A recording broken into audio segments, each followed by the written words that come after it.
बहुत समय पहले की बात है। लखनपुर नाम करके एक गांव हुआ करता था। उस गांव में राम अपने बेटे और पत्नी के साथ रहा करता था। राम पेशे से खेतीहर था। वह किसानी करता था। उसके खेत में जितने भी फसल उगते उससे उतनी कमाई हो जाती कि वह अपनी पत्नी और अपने बेटे का गुजारा कर सकता था।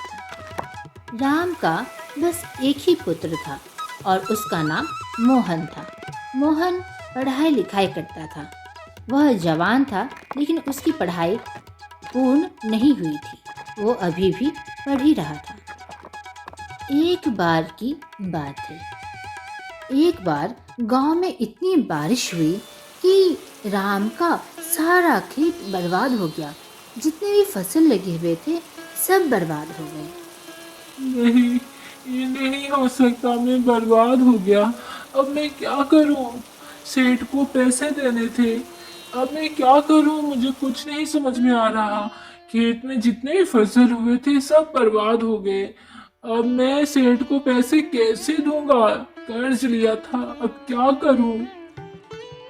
अजी, आप परेशान मत होइए।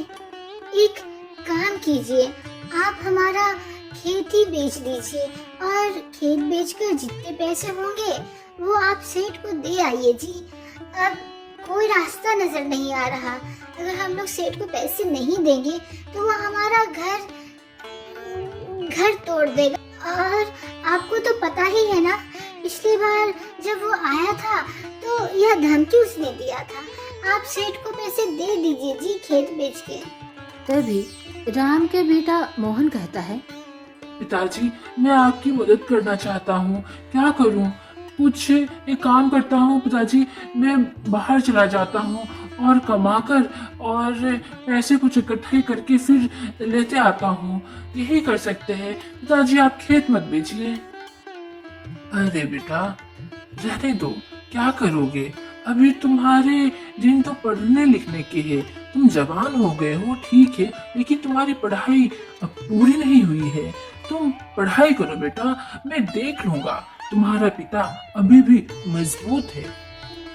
राम उस खेत को बेचकर अपने घर आ जाता है और अपनी पत्नी से कहता है, सीता, सुनो, अभी तो मैं वो खेत तो बेचकर सारे पैसे सेठ को दे आया हूँ, लेकिन कुछ काम तो करना पड़ेगा ना।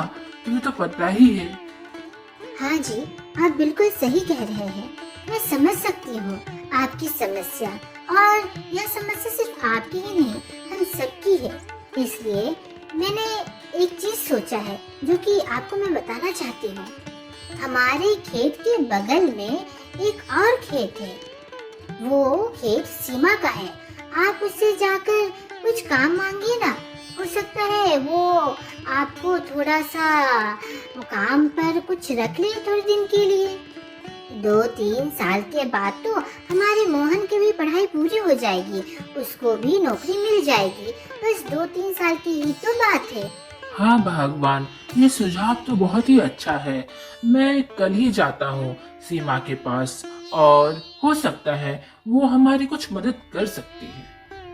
सुबह सवेरे दूसरे दिन राम सीमा के पास पहुंचता है और कहता है, प्रणाम बहन जी। मैंने सुना है कि आपके पास भी खेत है। क्या आप अपने खेत पर कुछ काम मुझे दे सकती हैं क्या? बहुत कृपा होगी कि आप अपने खेत में काम करने के लिए दे।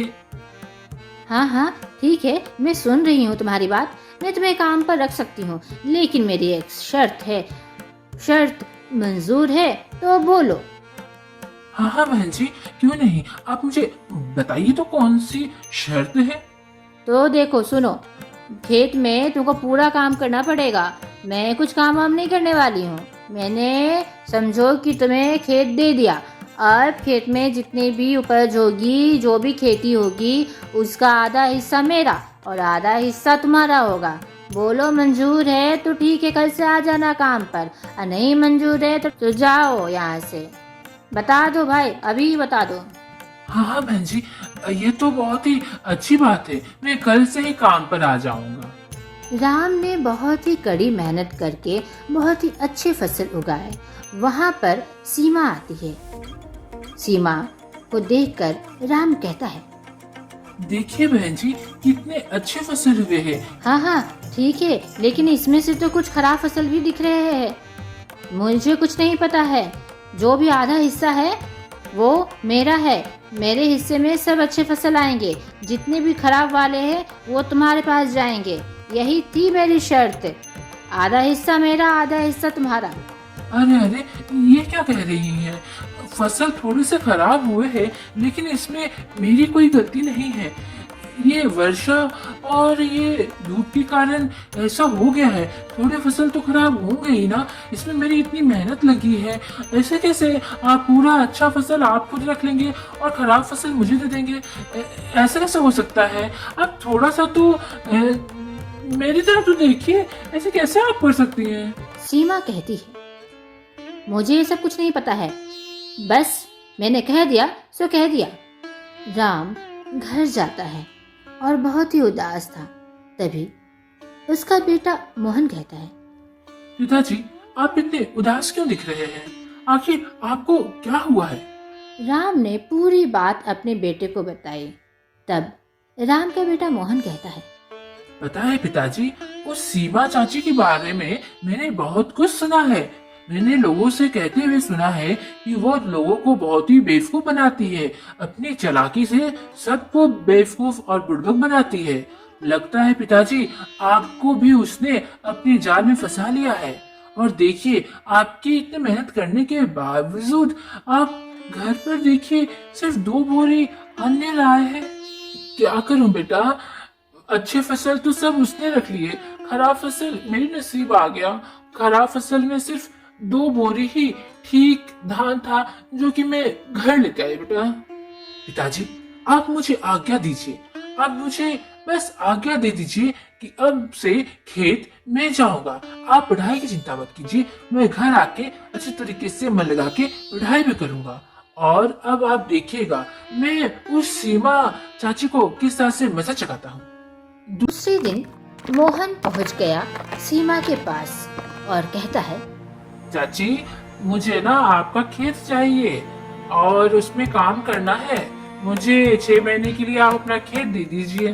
अरे तुम तो वो राम के बेटे हो ना, तुमसे काम वाम होगा? मैंने तो सुना है कि तुम पढ़ते लिखते हो, अभी भी तुम्हारी पढ़ाई पूरी नहीं हुई।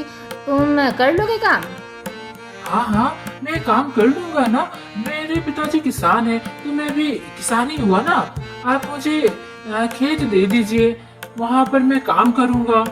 मेरा गुजारा भी हो जाएगा और आपका भी फायदा रहेगा। पिताजी की तबीयत ठीक नहीं है, इसलिए मैं काम पर आया हूँ। ठीक है, लेकिन खेत पर काम करने से पहले मेरी एक शर्त सुन लो। जो भी तुम उगाओगे उसका ऊपर वाला हिस्सा मेरा रहेगा और नीचे वाला हिस्सा तुम्हारा रहेगा। बोलो मंजूर है? तो हाँ बोलो। अरे हाँ चाची, ऊपर वाला हिस्सा आपका और नीचे वाला हिस्सा मेरा। यही आपने बोला ना? मुझे शर्त मंजूर है। सीमा मन ही मन सोचती है और हंस कर कहती है, अरे कितना पागल लड़का है, बेवकूफ है। जैसा पिता वैसा बेटा। मोहन ने बहुत ही अच्छी तरीके से खेती की और बहुत ही अच्छी फसल हुई। जब सीमा खेत को आती है अपना हिस्सा लेने के लिए, तब वो देखती है और चिल्ला कर कहती है, अरे अरे ये क्या? अरे पागल लड़के, ये क्या? मुझे तो लगा कि तुम धान उगाओगे। ये क्या तुमने आलू उगाया है? दिमाग तो सही है। अरे चाची, चिल्ला क्यों रही है? ले जाइए ना ऊपर वाला हिस्सा और नीचे वाला हिस्सा मेरा। आप ही ने तो ये शर्त रखी थी ना, तो आलू मेरे, पत्ते आपके। मोहन आलू की सारी बोरियां अपने पास रख लिया और पत्ता उस सीमा को दे दिया, शर्त के मुताबिक। कुछ दिनों के बाद मोहन फिर से सीमा के पास जाता है काम मांगने के लिए। चाची, ओ चाची, मुझे खेत चाहिए फिर से काम करने के लिए। अरे अरे तुम फिर से आ गए? अब क्यों आए हो? चाची मुझे आपको खेत चाहिए ना, काम करना है ना, खेत के लिए आया हूँ, दे दो ना मुझे फिर से 6 महीने के लिए। सीमा मन ही मन सोचती है, बड़ा तेज बनता है। हाँ, अब मैं इसकी चालाकी उड़ाती हूँ। अब देखो मेरी शर्त, देखते हैं अब मुझे कौन बेवकूफ़ बनाता है। ठीक है, खेत पर कर लो काम, लेकिन मेरी फिर से एक शर्त है। सुनो, मंजूर है तो बोलना। तो सुनो, अब जो भी कुछ उगाओगे नीचे का हिस्सा मेरा होगा और ऊपर का हिस्सा तुम्हारा होगा। बोलो, मंजूर है? अरे हाँ चाची, मंजूर है ना। इस बार मोहन ने आलू ना लगाकर गेहूं लगाया। कुछ महीनों के बाद सीमा वहां आती है और पाती है कि मोहन ने इस बार आलू नहीं, गेहूं लगाया है। अरे चाची, ये जड़ रख लो, ये तुम्हारे हिस्से है, मैं नहीं ले जाने वाला ढोक के। और यह मेरे गेहूं, मेरा ऊपर का हिस्सा और तुम्हारा नीचे का हिस्सा, बोला था ना तुमने, तो रख लिया ना भाग। ठीक है ना, देख लो सब जड़ ठीक है ना। सीमा देखते ही रह गई। तीसरी बार फिर मोहन सीमा के पास पहुंचता है। चाची, और चाची सुनो, मुझे फिर से खेत चाहिए 6 महीने के लिए, दे दो फिर से। इस बार सीमा मन ही मन सोचती है और कहती है, इस बार इस लड़की को मजा चका के रखूंगी। सब लोग मेरे से परेशान है, मैं परेशान करती हूँ और ये लड़का तो मुझे ही परेशान करने में लगा हुआ है। रुको, अब इससे ऐसा मजा चकाऊंगी ना कि इसे जीवन भर याद रहेगा। हाँ, फिर से काम कर सकते हो तीसरी बार भी, लेकिन इस बार बहुत ही कड़ी शर्त है। मानना है तो मानो, देख लो, मुझे तो लगता नहीं है कि इस बार तुम काम कर पाओगे मेरे खेत में। अरे चाची, क्यों परेशान होती हैं? जो बोलिएगा मैं मान लूंगा, क्या ही शर्त है आपकी? सुनो मोहन, इस बार मेरी शर्त यह है कि जो भी तुम उगाओगे ऊपर का और नीचे का हिस्सा मेरा होगा और तुम्हारा हिस्सा बीच वाला होगा। क्यों, मंजूर है? तो फिर कल से आ जाना काम पर। जय भोलेनाथ। हाँ, मंजूर है, मैं कल ही आता हूँ काम पर चाची। इस बार फसल और भी बहुत ही अच्छी हुई, परंतु इस बार मोहन ने ना ही आलू लगाया और ना ही धान गेहूं। इस बार मोहन ने ईख लगाई, गन्ना। कुछ महीनों के बाद सीमा अपने खेत के पास आती है और गन्ना देखकर बेहोश हो जाती है। ओ चाची, ऊपर वाला नीचे वाला हिस्सा, जड़ और पत्ते आप अपने पास रखो, मेरा हिस्सा तो बीच वाला है ना। मेरे पास मेरा हिस्सा, तुम्हारा हिस्सा मैं रख दिया। उठो चाची। अरे, ये लड़के ने तो मुझे बर्बाद कर दिया। अरे, मैं पागल हूँ, किससे सर फोड़ने के लिए गई। मोहन, वाकई तू बहुत ही बुद्धिमान है, बहुत चालाक लड़का है। धन्य हो राम, तुम्हारा ऐसा बेटा है। अरे चाची, मेरे पिताजी इतना मेहनत से पढ़ा लिखा रहे हैं, तो इसलिए मुझे थोड़ी सी होशियारी आ गई, और क्या उगाना चाहिए क्या नहीं उगाना चाहिए वो सब मैंने पढ़ा।